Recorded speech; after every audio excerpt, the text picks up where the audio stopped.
بسم اللہ الرحمن الرحیم۔ السلام علیکم ورحمۃ اللہ وبرکاتہ۔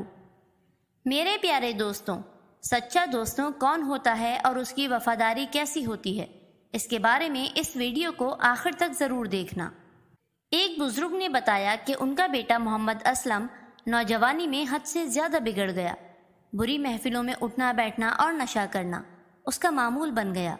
بہت سمجھایا لیکن بے سود، بلکہ سمجھانے پر جواب دیتا کہ ابا جی آج کا ماحول ایسا ہی ہے، اگر کسی کو تنگ نہ کرو گے تو یہ دنیا والے تمہیں کھا جائیں گے۔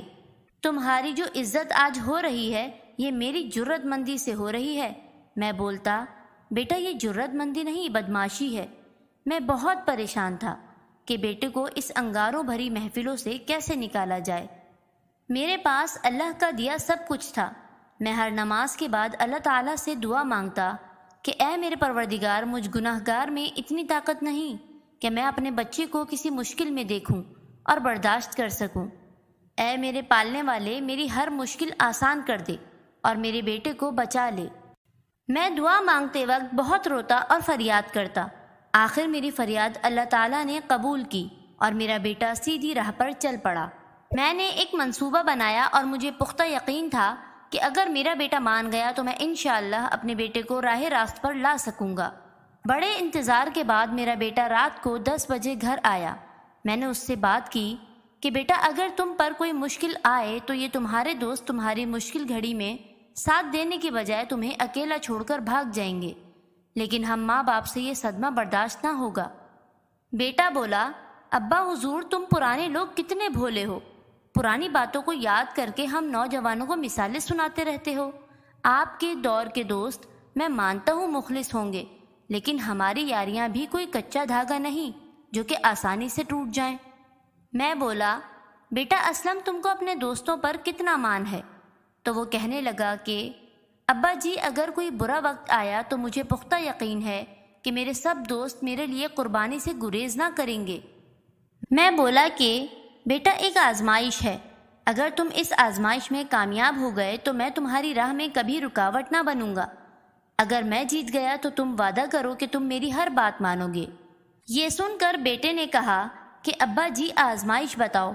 تو میں بولا کہ میں تمہارے دوستوں کو آزمانا چاہتا ہوں، اگر وہ کامیاب ہو گئے تو میں یہ سمجھوں گا کہ تمہارے دوست تمہارے ساتھ مخلص ہیں، اگر پورے نہ اترے تو پھر تم یہ سمجھنا کہ تم نے جو راہ اختیار کر چکے ہو وہ بہت ہی گندی ہے۔ ہاں تمہارے دوستوں کی آزمائش کے بعد میں بھی اپنے دوستوں کی آزمائش کراؤں گا، اس کا فیصلہ بھی تم کرنا۔ میں بولا، تمہارے دوستوں میں سے جو تمہارا سب سے زیادہ گہرا دوست ہو وہ بتاؤ۔ تھوڑی دیر کے بعد اسلم بولا کہ فلاں آدمی میرا بہت ہی مخلص دوست ہے۔ تو میں بولا کہ صبح اس کے گھر چلیں گے، لیکن وہاں جا کر میں تمہارے دوست سے جو کچھ بولوں تم بس سنتے رہنا، وہاں پر تمہیں بولنا کچھ نہیں ہے۔ اسلم بولا، ٹھیک ہے ابا جی۔ اگلے دن میں نے اپنے بیٹے کو ساتھ لیا اور اس کے دوست کے گھر پہنچ گئے۔ اس کے گھر کے ایک سائڈ پر جانوروں کا باڑا تھا، وہاں چارپائی پڑی تھی، ہم چارپائی پر بیٹھ گئے۔ نوکر کے ذریعے اس کے دوست کو بلایا۔ دوست نے دعا سلام کے بعد ناشتے کا پوچھا۔ میں نے کہا کہ ہم ناشتہ کریں گے۔ اس نے نوکر کو ناشتے کا کہا اور حیرانگی سے پوچھا کہ اتنی صبح سویرے آپ آ گئے، خیر تو ہے؟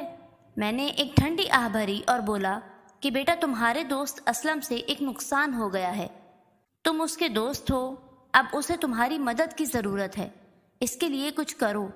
وہ بولا، چچا جی ہوا کیا ہے؟ میں نے جواب دیا کہ آج رات اس سے جھگڑے میں ایک بندہ قتل ہو گیا ہے۔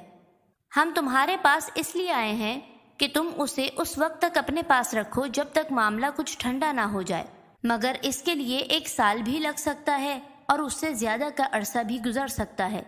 تم اس وقت تک میرے بیٹے کو اپنی امانت سمجھو گے۔ یہ بات سن کر اسلم کے دوست کے حواس کھو گئے اور بدحواسی میں کہنے لگا، چچا جی تم جلدی سے یہاں سے نکل جاؤ، اتنا بڑا وزن میں نہیں اٹھا سکتا، کہیں پولیس کو پتہ چل جائے کہ قاتل میرے پاس ہے، اس کے ساتھ ساتھ میں بھی مارا جاؤں گا۔ میں بولا، بیٹا بھوک بہت سخت ہے، تم ناشتہ تو کرنے دو، لیکن اس نے ناشتے کے بغیر ہی ہمیں جانے کو کہا۔ میں نے اسلم کو لیا اور وہاں سے چل پڑا۔ اب میں نے اپنے دوست کے گھر کی طرف کا رخ کیا، اپنے دوست کے ڈیرے پر پہنچا۔ ہمیں دیکھتے ہی وہ بہت خوش ہوا، نوکر سے حقہ تازہ کروایا اور ہمارے پاس آ گیا۔ گلے شکوے کیے کہ یار تو بہت بے وفا ہے کہ کافی عرصے سے تو نے میرا کوئی پتہ ہی نہیں کیا۔ میں نے اسے اپنی مجبوریاں بتائیں۔ مجھے ایسے محسوس ہو رہا تھا کہ جیسے یہ میرا یار ہمارے آنے سے بہت خوش ہے۔ میں بولا، یار میں آج ایک مشکل گھڑی میں تمہارے پاس آیا ہوں۔ اس نے جواب دیا کہ تم جتنی بھی مشکل میں ہو تمہارا یار تمہارا ساتھ نہ چھوڑے گا، لیکن پہلے ناشتہ ہوگا اور بعد میں گفتگو۔ وہ گھر گیا، ناشتہ لے آیا۔ ناشتہ بہت ہی پرتکلف تھا۔ ناشتے سے فارغ ہوئے تو یار نے مشکل کے بارے میں پوچھا۔ میں بولا، یار آج رات تمہارے بھتیجے سے جھگڑے میں ایک آدمی قتل ہو گیا ہے، بہت پریشان ہوں، میرے بیٹے کو اپنے پاس پناہ دو۔ یار بولا کہ بس اتنی سی بات پر گھبرا رہے ہو؟ یہ تمہارا بیٹا نہیں بلکہ میرا بیٹا ہے، تم فکر نہ کرو۔ میرے 6 بیٹے ہیں اور 7واں یہ ہوا۔ اگر پولیس کو پتہ چل بھی گیا کہ اسلم فلاں جگہ چھپا ہوا ہے تو فکر مت کرنا، میں اسلم کی گرفتاری کے بجائے اپنے بیٹوں کو پولیس مقابلہ کراؤں گا۔ اگر یہ قربان ہو گئے تو پھر تمہارا یار اپنی قربانی دے گا۔ میری قربانی کے بعد پولیس اگر اسلم کو پکڑ کر لے جائے تو پھر میری مجبوری سمجھ کر مجھ پر ناراض نہ ہونا۔ اگر تم یہاں رہنا چاہو تو یہ تمہارا گھر ہے، اگر واپس جانا چاہو تو بے فکر یہاں سے چلے جاؤ۔ اگر قتل ہونے والے آدمی کے وارثوں سے کوئی معاملہ طے ہو جائے تو پیسوں کی فکر نہ کرنا۔ میرے باڑے پر 70-80 جانور موجود ہیں، اگر ضرورت پڑے تو ان کو بیچ کر اپنے بیٹے کی جان بچائیں گے۔ میں نے اجازت چاہی اور وہاں سے چل پڑا۔ کچھ دور جا کر واپس یار کے پاس آیا تو اس نے حیرانگی سے واپس آنے کی وجہ پوچھی، تو میں نے اپنے یار کو تمام قصہ سنایا اور خواہش ظاہر کی کہ تم بھی اسلم کو سمجھاؤ کہ یہ غلط دوستوں اور محفلوں سے باز آ جائے۔ اب اللہ کی مہربانی سے اسلم کے دل میں بھی یہ بات سمجھ آ چکی تھی۔ اسلم نے اٹھ کر مجھ سے اور میرے دوست سے معافی مانگی اور بے اختیار کہا کہ برے دوست واقعی مشکل میں ڈالتے ہیں اور برے وقت میں کام نہیں آتے۔